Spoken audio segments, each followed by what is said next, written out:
అదరగొట్టే కారం రంగు రుచి ఆచి కారం పొడి.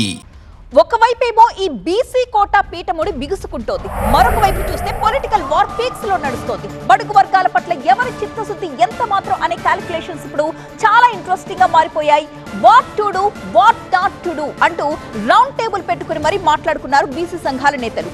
నోటి కాడు దాకా వచ్చిన ముద్ద లాగేసుకున్నారంటూ బంద్కు కూడా సన్నద్ధమవుతోంది బీసీ సమాజం. బీసీ కోటాపై ఆఖరి పోరాటం చేస్తూనే హైకోర్టు తీర్పును రాజకీయ ఆయుధంగా మలుచుకునే ప్రయత్నంలో కూడా ఉంది కాంగ్రెస్ పార్టీ. బీసీ రిజర్వేషన్ ఆగిపోవడానికి బీజేపీనే కారణమనే విషయాన్ని ఎస్టాబ్లిష్ చేయబోతోంది హస్తం పార్టీ. బిల్లును రాష్ట్రపతికి, గవర్నర్కు పంపి నెలలు గడుస్తున్నా కేంద్ర ప్రభుత్వం మీనమేషాలు లెక్కించడం ఏంటని ప్రశ్నిస్తోంది పీసీసీ. ఇవాళ అరవింద్ గారికో, ఈటల రాజేందర్ గారికో, బండి సంజయ్ గారికో నిజంగా బీసీల పట్ల చిత్తశుద్ధి ఉంటే ఎందుకు మాట్లాడలేదు మీరు? మోడీ గారు ఒక బీసీ ప్రధానమంత్రి చెప్పుకుంటారు కదా, ఎందుకెళ్ళి మోడీ దగ్గర మీరు అడగట్లేదు? ఇది న్యాయబద్ధమైన కోరిక, తమిళనాడు ఈ రకమైన రిజర్వేషన్లు ఉన్నాయి, ఇక్కడ కూడా ఇచ్చుకోవచ్చు, ఇక్కడ అడుగుతున్న బీసీలు అడుగుతున్నటువంటి కోరిక న్యాయమైనదని ఒక మాట చెప్పే దమ్ము ధైర్యం లేనటువంటి నాయకులు మీరు.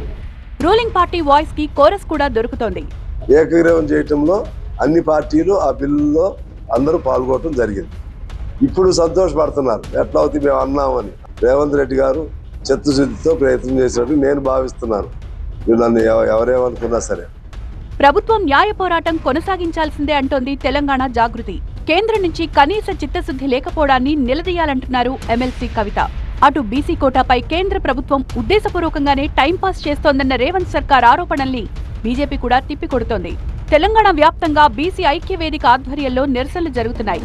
బైక్ ర్యాలీలు తీసి పూలే విగ్రహాలకు పూలమాలలు వేసి నివాళులర్పించి బీసీ రిజర్వేషన్లను అడ్డుకునే శక్తుల్ని హెచ్చరిస్తున్నారు. బీసీ రిజర్వేషన్ల కోసం రాష్ట్ర వ్యాప్త బంద్ నిర్వహించే ఆలోచన కూడా జరుగుతోంది.